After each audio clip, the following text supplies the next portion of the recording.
Hello listeners, welcome back to the Victim to Victor podcast. My name is Anu and I am your host. And in today's podcast episode, I will be talking to an amazing lady called Louise Hollis. Louise Hollis is a shame guilt educator, counsellor and filmmaker, bringing new information which sets us free from the residual effects of trauma and abuse. Louise teaches us that it's all about identifying and releasing the shame and guilt which we hold, which is responsible in us reliving the traumas of the past. She healed from an abusive childhood as well as chronic illnesses which she suffered at the age of 50. She's now 77, though she still feels 50. Her secret? Ridding her life of shame and guilt, as well as juicing daily with live vegetables. Listen on to learn more about this amazing lady. She inspires me on so many levels. Hi, Louise. It's great to have you here. It's so lovely to see that beautiful smile. Thank you, Anu, the mountain. Thank you. For your listeners out there, my name means mountain. We've just been having a brief chat, just discussing life, really, and talking about the spirit, because I know, Louise, you're a very deep and soulful, emotional being, which is how our paths have crossed. And I'm looking forward to finding out more about you and, how you became the amazing woman that you are today and all that you've achieved. Well, thank you so much. I am 77. Wow. Yeah, and thank you. I didn't look good at 50, though. Okay, that's the journey. I was dying, and I'm a nurse, and many doctors at the time, so it wasn't like a surprise. My heart was failing. I had a mitral valve prolapse, and that gets a leaky valve, and everybody knows about that. And I had severe mental brain traumas from childhood, and had 30 years of migraine headaches, and therefore you had to take some medication for that. People with migraines, they know that it's a tough road, but that was caused by all the brain traumas. And then I had severe jaw problems and broken neck and severe scoliosis, and need I go with them anymore? It wasn't working. And the saddest thing, I got thrown out of yoga class. Of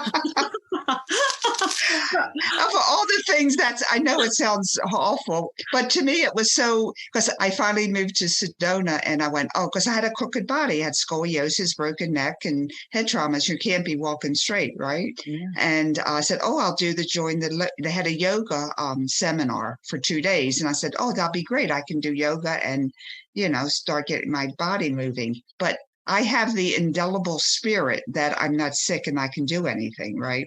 So just because my body was stuck, like frozen, like I couldn't move, I thought I could still do yoga, right? So the teacher took me outside of the class before it started, and she said, "You're not a good fit for the class." Oh. And I cried because, she was right, because I couldn't bend to do any poses, but my indelible spirit doesn't see that. Isn't that interesting? I think that's just interesting. And it's not her fault, the yoga teacher. Exactly. But I saw it as of course I can do it, but I just can't do it, but I can do it. It was very paradoxical. So I guess that shows you my spirit, that I'm crippled walking into yoga class. It's mind over matter, I know. And I didn't realize that until, you look back on your life. So anyway, I was very accomplished, even though I had severe dyslexia and things of that sort because of brain traumas. And at one point, I couldn't even go outside during the daytime because of the brain traumas. What was it, the pain? People with brain traumas understand they can't be in the sun because it heats the brain up and the traumas can't allow the circulation of the brain. But I was so compromised that I couldn't even go out in the daytime. It would bother me. Wow. Okay. That's severe. That's severe. So anyway, I created the first kidney hemodialysis unit in the country. Wow. In the 60s, and I created a way to guard against hepatitis in the unit, and I started a nurses technician organization for it. I was in open heart surgery at its infancy in the University of Maryland. So, I've done a lot of firsts. I just I guess that's just my MO. Yeah. What does MO stand for? My calling card, like, you're a speaker, you're a trailblazer, you're a cook, you're a chef. My MO is I'm a trailblazer. I didn't realize that until I started making Shame Guilt an individual study. And they said nobody ever did that. And I went, well, that's what I do. I make things. I start things. I'm a starter. Wow, you're a starter, you're a creator, and you're just an inspiration to anybody who has ever been ill. Because yeah, I want to talk about that because I was severely ill. I had a near-death experience in my childhood, and I didn't remember that until my 50s.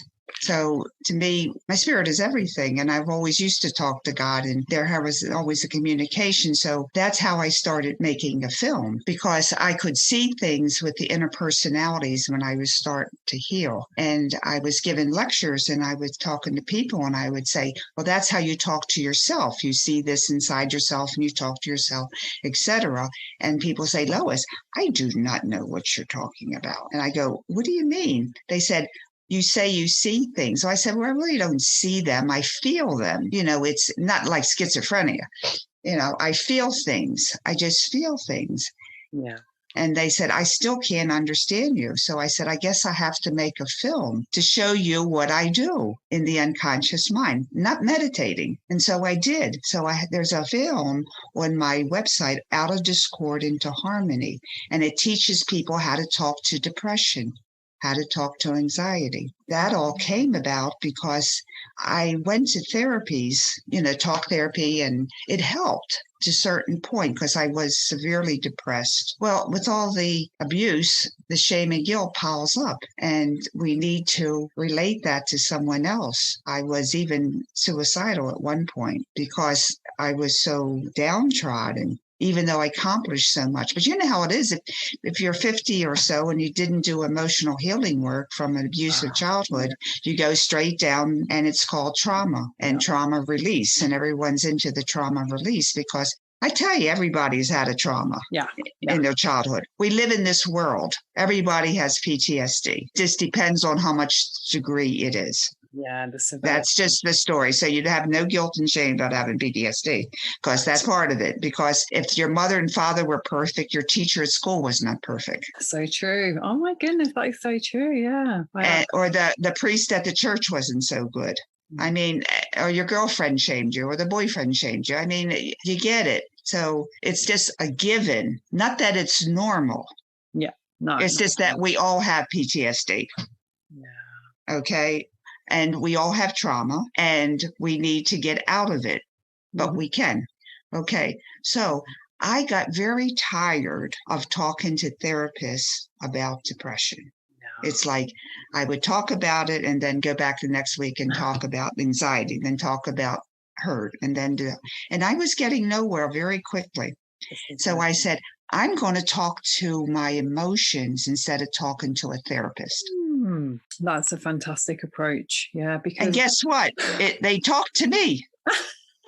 Okay.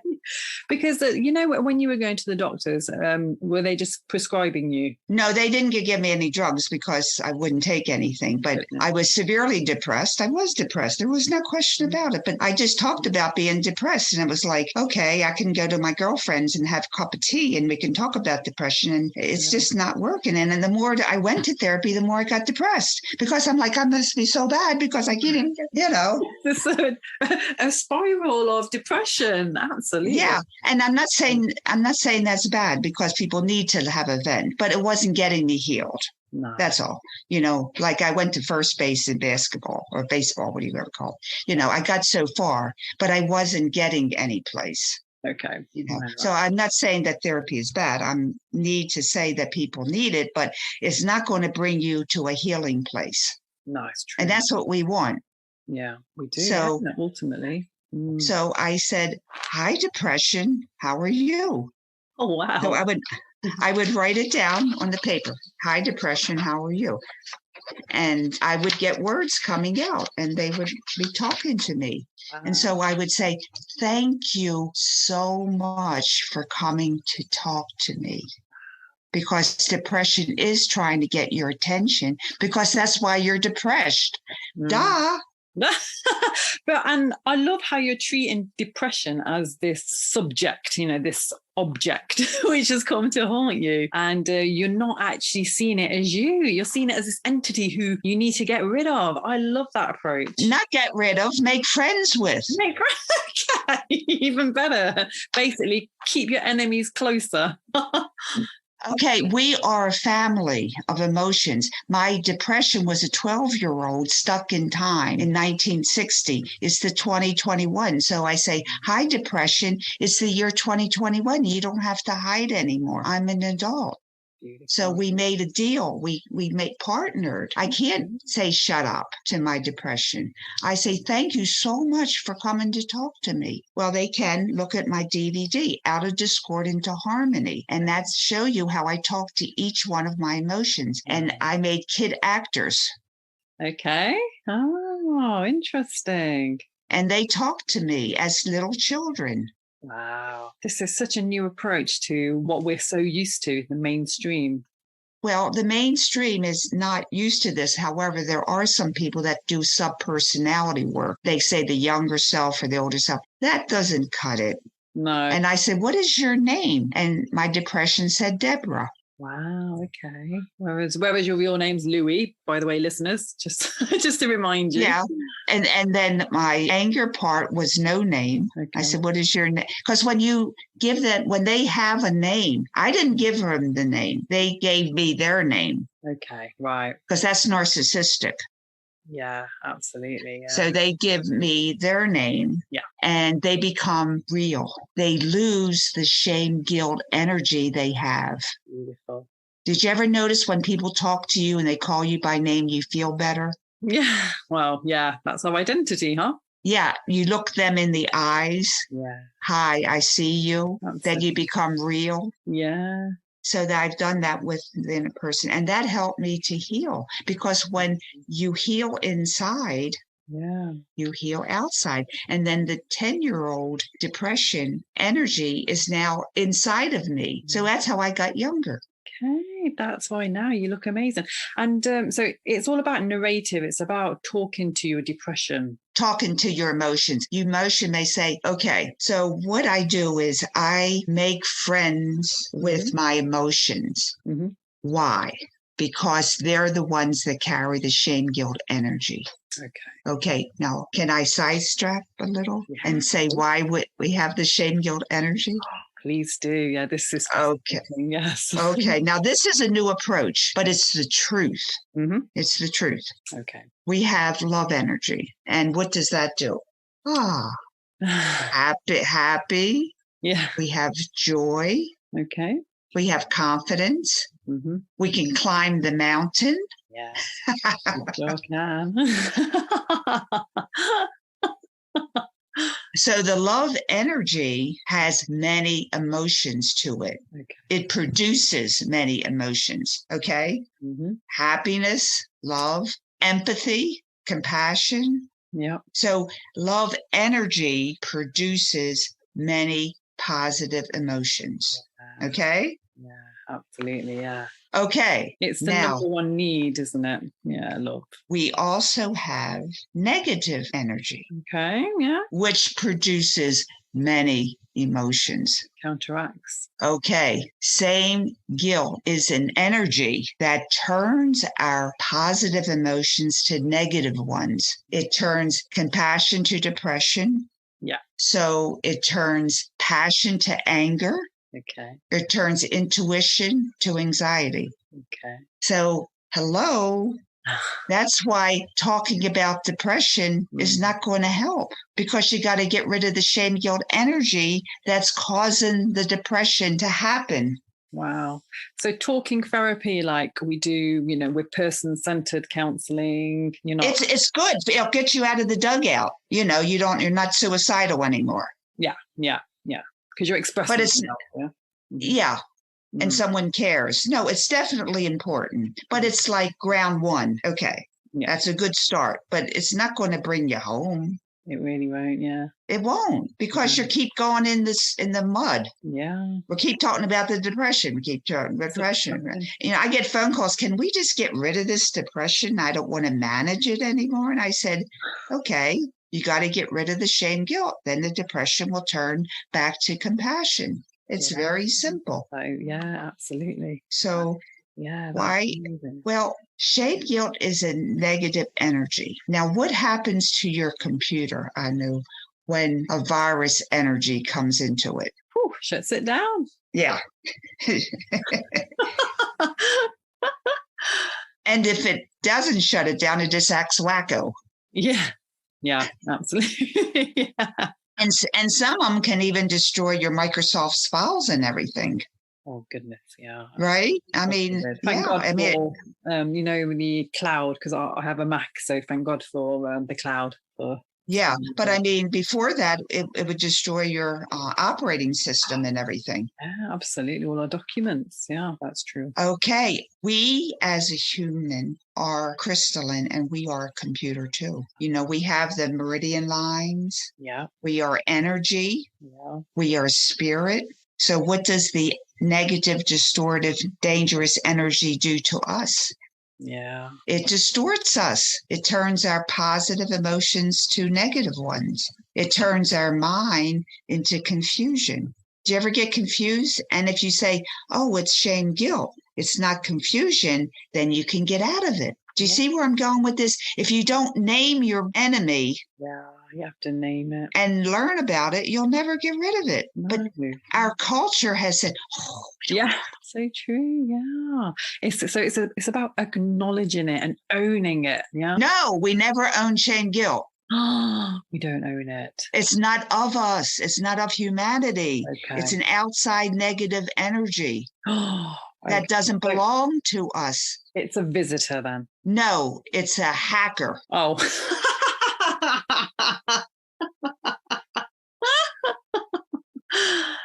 A virus, okay.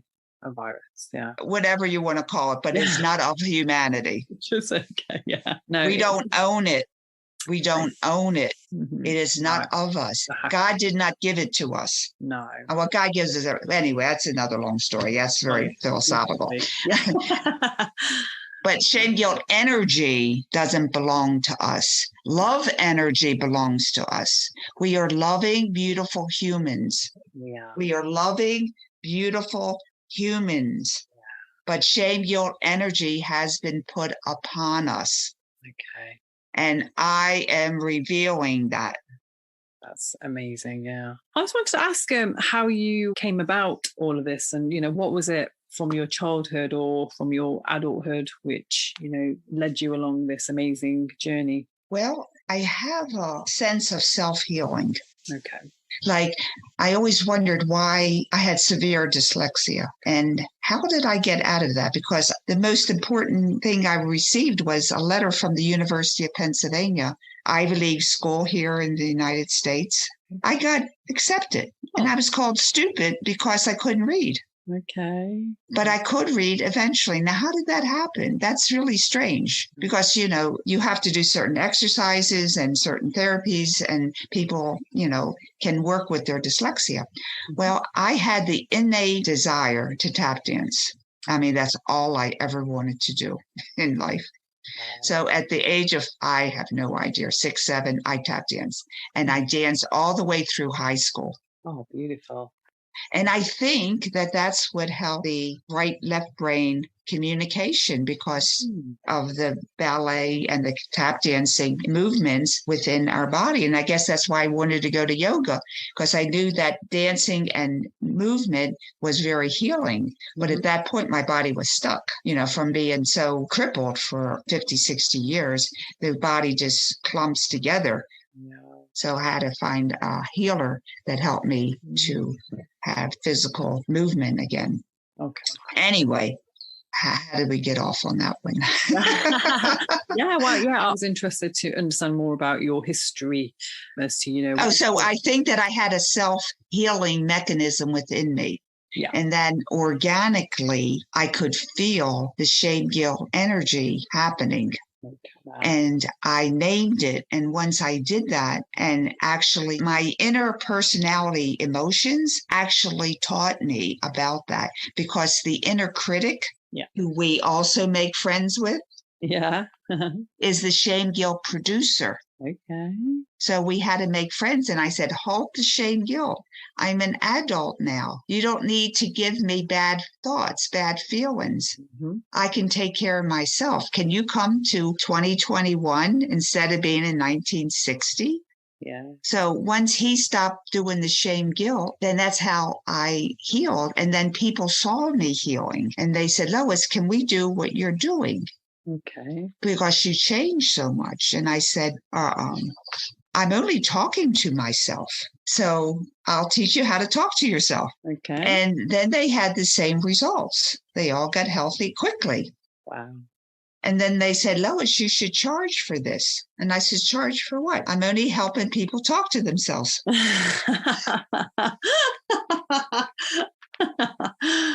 And then it got to be a very big thing. And then some people said, Lois, I don't understand what you're doing. So I said, I'll make a movie, a film of how I am talking to myself and how other people are talking to themselves. Yeah. And then I went to film school to create this movie that I have now out. It's called Out of Discord into Harmony. And it shows you how you talk to yourself and have self-healing. And that's how you get rid of the shame guilt energy, because the emotions hold it for you until you're smart enough to get rid of it. Okay. Isn't that interesting? That really is, yeah. Tell us more about the movie, how you went about making this. Oh, that was an endeavor of love. Oh. I had many helpers, and it was very interesting. There was children of families that were in the movie school. Yeah. And their kids wanted to be in my movie, and I want to be anger. I want to be in anxiety. And it was such fun. The kids are so spontaneous. So that was a labor of love. And it's been very helpful to a lot of people. Now, I have a new movie coming out next month. It's called I'm Good. Okay. Interesting. And it's making shame guilt energy visible. So it shows what I'm talking to you about. It shows how it affects our body. Mm-hmm. Okay. And what we can do about it. Okay. That sounds really amazing. And where can people find your movie? How can they buy it? It's going to be free on the internet. Okay. Mm-hmm. And my website, loishollis.com. Okay. LOISHOLLIS.com. It's on there. Okay, brilliant. Yeah. But it won't be there till another 6 weeks or something. Oh, so exciting. It's going to be so exciting. I know. Right? It's going to be so, who else is making shame guilt energy visible? Nobody that I know. This is why I was so intrigued to have you on. It's so exciting. I appreciate your invitation because you're helping me do my job. Absolutely. Yeah. It's about raising. So when people say, how do I get rid of this shame guilt stuff? I say, number one, it's just what Anu and I spoke about. Mm-hmm. When you feel not good enough, you go, oh, that's shame guilt energy and it doesn't belong to me. Yeah. Okay. We don't own it, everyone. We don't own it. I didn't ask it to come here. So you can say, I kicked you the heck out of here. Yeah. Now, is it going to go away? You got to do a little bit more work, but at least you're separating yourself from it. You're not going down the hole of suicide. Yeah. Because people get so depressed. I got depressed. When you get depressed, you just go down the down spiral. It's horrible. You just go down and down and down. So I'm saying you can stop it by saying, okay, that's shame guilt. It's depression, but it's shame guilt. And it doesn't belong to me. I'm a beautiful human. I am good. And then you say, but I still feel depressed. So you take a pencil and a paper and you say, hi, depression. Thank you so much for coming to see me. What do you want to tell me? Do you see how it takes you out of that spiral? Absolutely. Yeah. It's just that split second. It's just changing your mindset. Exactly. Yeah. Making that one decision, right? I will not let this shame and guilt own me. It is not part of me. I am letting it go. Yes. And that's the truth.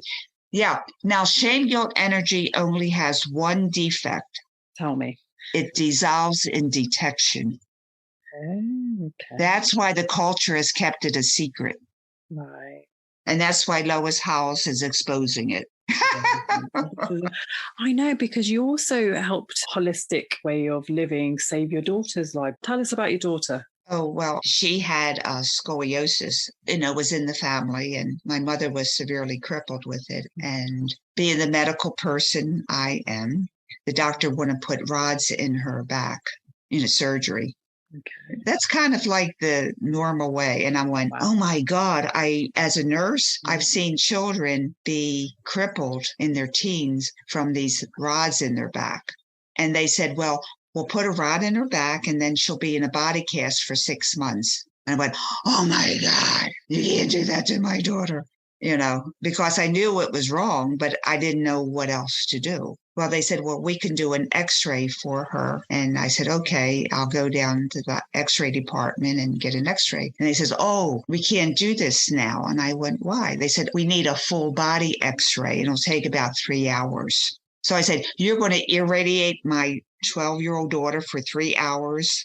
I tore up the slip and left and cried, went home. And my daughter said, Mommy, I have headaches. I don't know what to do. I said, I don't know what to do either, but we're not going to cut your back open and put rods in it. And you're not going to be in a body cast for 6 months. So about, I don't know, a couple months later, one of my friends said, oh, how you doing? And I said, I'm not really doing well. I'm so upset about my daughter and I just don't know what to do because I'm a trained medical nurse. That's what we do. We cut people open, put rods in them, right?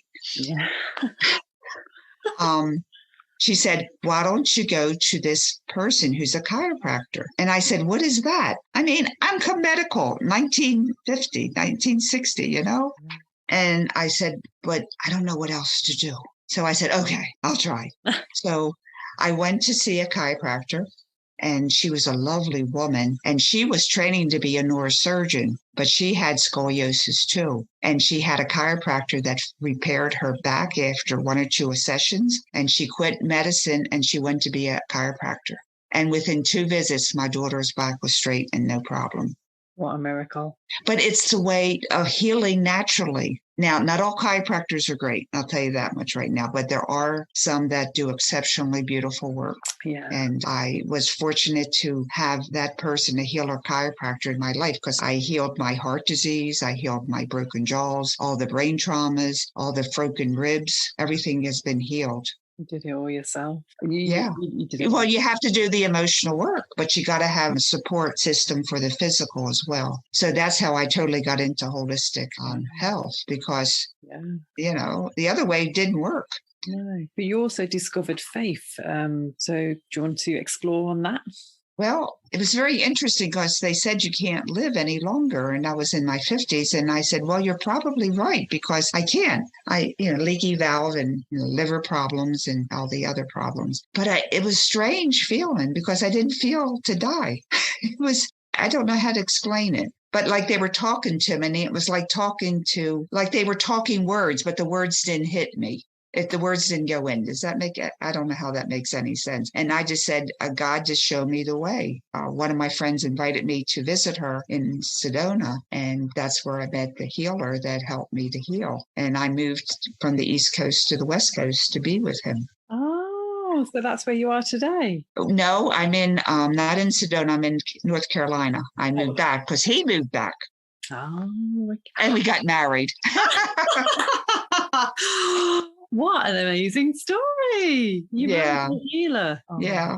And then I found that I can adjust too. And I adjust him now. Oh. It's amazing. It's a wonderful story. It is. Oh, wow. Congratulations. So we're both getting younger and smarter and all that stuff. But I just feel I'm a servant of God. And I'm working for God to bring him closer to us. Where do you believe God is? Because there's many of us who believe that God is within us.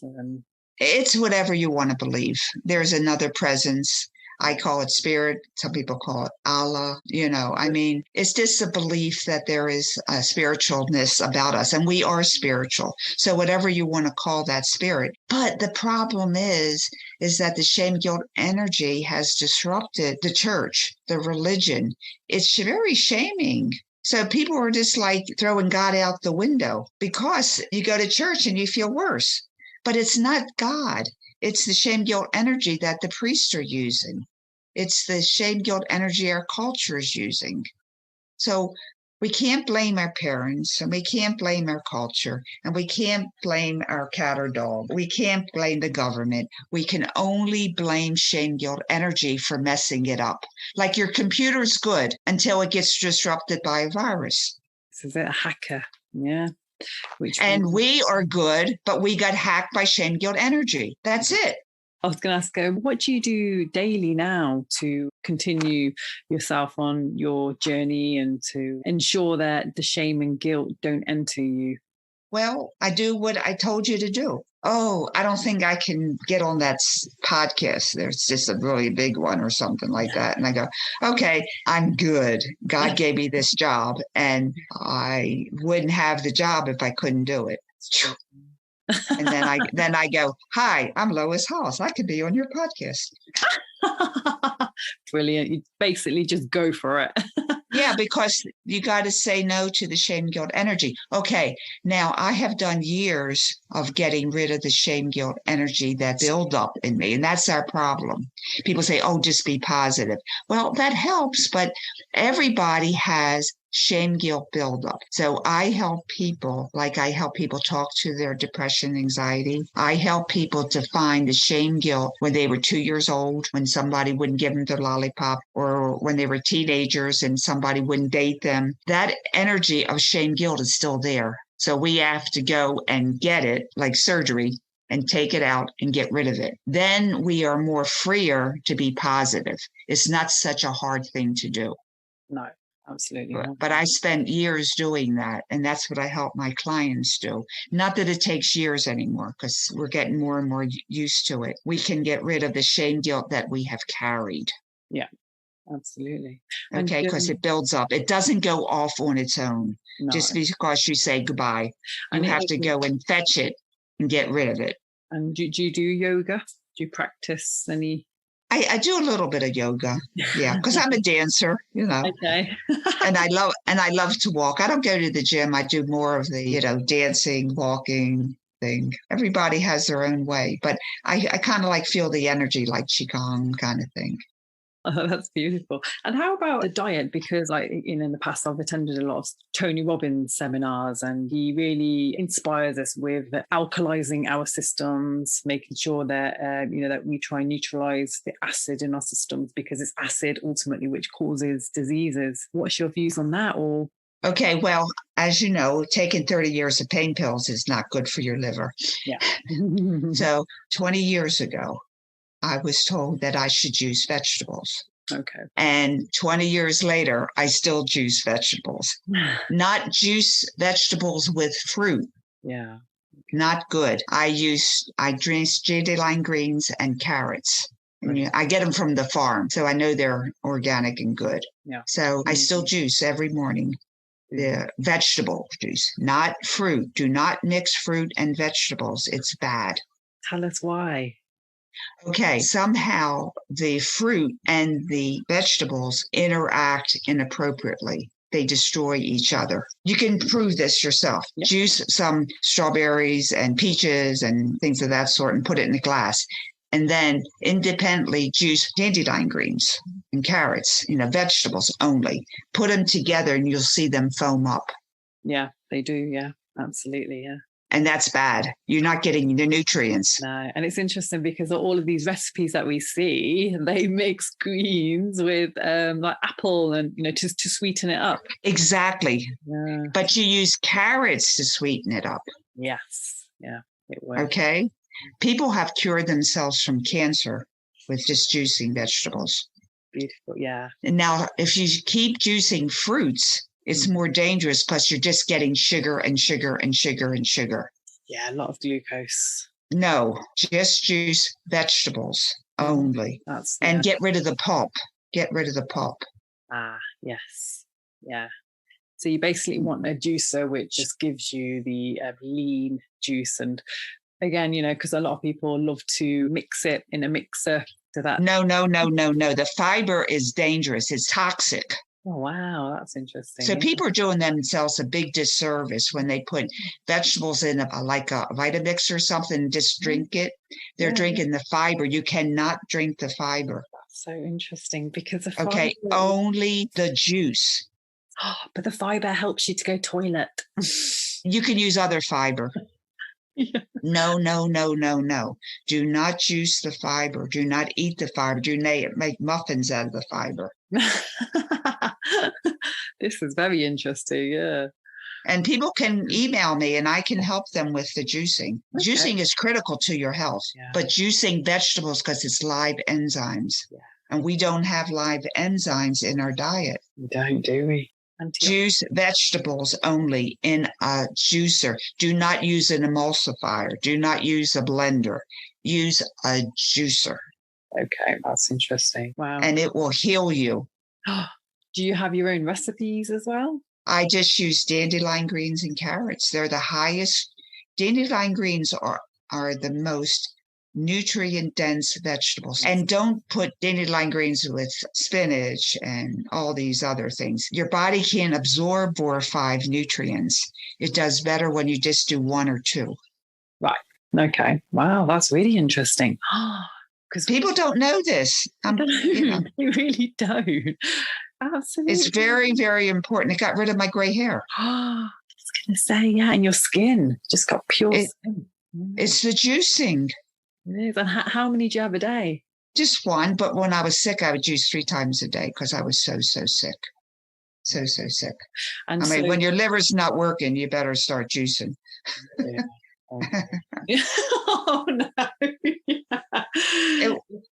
It is. It's the best medicine. It is. Absolutely. Yeah, I agree. Oh, wow. This has been really, really interesting. And I just love the nutritional side to well-being because I just think it has a huge part to play in our mental state as well. Everything. It's juicing. It's a life spark. Yeah. But you got to do it the right way. No fruit, no fiber. Okay. That's interesting. Yeah. So get a juicer. Carrots and apples and... No, you can put carrots in. No, carrots make it sweeter because you need something like that. Yeah, but offset that. Apples and you can do an apple. Apple's sort of okay. Yeah, but nothing else. But just carrots. Yeah. People just do carrots and they do wonderful. Oh, yeah. How easy is that? So tasty as well. Yeah, you just can't beat it, can you? Carrot juice. Yeah. But carrot juice you make, not that you buy, because that's all preservative. Another thing about juicing, you need to drink it right after you make it. Oh, yes. Yeah. Or you can't let it set for the day or half a day or something like that because it doesn't have any preservatives in it. Yeah, because it's live. It's live. And why don't you want live food? So when you juice it, you drink it. Oh, it's so true, because all of the foods that we eat, whether it's frozen or processed, we just have so much on our shelves and in our fridges and freezers, and it's just all dead food. It's dead food. And then what does it do to you? It makes you dead. Yeah, exactly. Yeah. But if you take live food, it gives you life. It does, yeah. It's really simple. It is, yeah. And it's like, if it doesn't grow directly off a tree, the foods that we eat, then, it's really not food. It's just processed. And it's like McDonald's. What is that? I just call that carbon. It's not even food, is it? It's just... No, it's not food. It's not food. Carbon. But seriously... Yeah. Now, of course, I still eat other foods and all, but, if you want to make it in this world, you got to do vegetable juicing and you got to do it the right way and use a juicer and you got to filter out the pulp and throw it in the trash can. Yeah, this is it.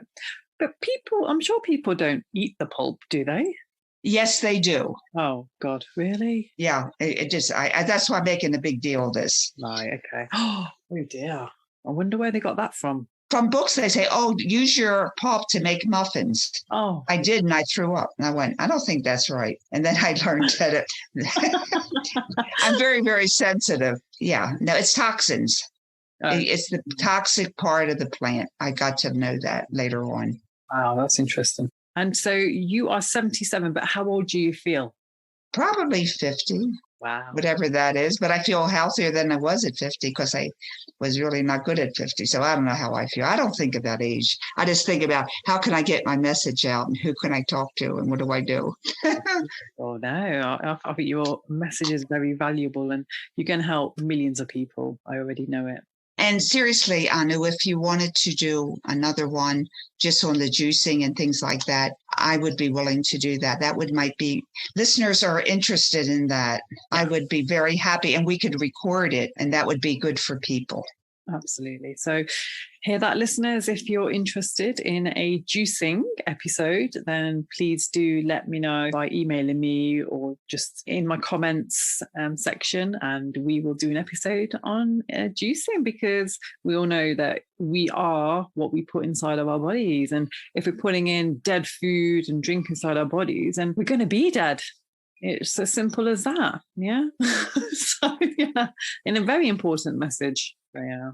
But that's been amazing. So thank you so much, Louis. You've helped us so much. And it's been really enlightening listening to your story and also what you've accomplished and about the film that's already out there and the film that you're about to make.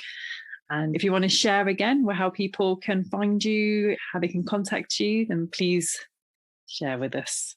Okay. Lois Hollis, LoisHollis.com. I have 2 free ebooks. Wow. Okay. Okay. One is Now is the Time. Okay. And you can print that off of my website. These are spirit writings. God talks, I'm his secretary. I just write what he talks about. And these are beautiful words, language that stop the shame, guilt energy. So when you're feeling that energy, read these words. Mm-hmm. Okay. Isn't that awesome? That is amazing. Yeah. Yeah. And it's a pamphlet. It's only pages, but print it out because it's more energy efficient. Okay. When you read it from the book rather than reading it from the computer. Okay. No, that's okay. Yeah. I need to put that on the website to say print it out. Yeah. And then the other book, free book, is an ebook. Okay. That's 500 questions, 1 answer. Wow, okay. That's 500 ways we get shame, guilt behavior because we don't know what it is. We call it normal. So I have to teach people. I had to learn it myself. Okay, so people ask me all these questions, and then I compiled a book on what is shame, guilt behaviors. And there are 500 situations that we get shamed, and we wonder why we don't feel good. Oh, yeah, 500 ways. I just couldn't even imagine. And we wonder why we don't feel good. We feel guilty. Yeah. That's the biggest there is. That is, yeah, absolutely. Wow. These just sound really valuable materials. And I will also be writing the contact details of Louis in my description box so that you can all contact her directly. And yeah, it's been an absolute pleasure having you on the show, Louis. And I hope to see you again. Oh, you're a pleasure. You're a pleasure. Thank you so much. And yes, hopefully in our next chat, we will see each other again. Thank you. And while this episode comes to an end, you may want to check out my book, Victim to Victor, now available on audio, and where I have shared my journey of evolving through self-help and a determination to cast off my damaging past. My goal is to reach out to fellow survivors of abuse and provide hope and motivation in their lives. I hope that I can help victors transform their lives and achieve amelioration in the process of discovering their true self. I also have a 12-week self-development plan which is absolutely free, and it aims to guide you on your journey to recovery. You can find the link in the description below. Please like this podcast and tag or share it with somebody whom you know is going through a similar situation and may need help. I will be back with another podcast soon. Until then, take care and stay empowered.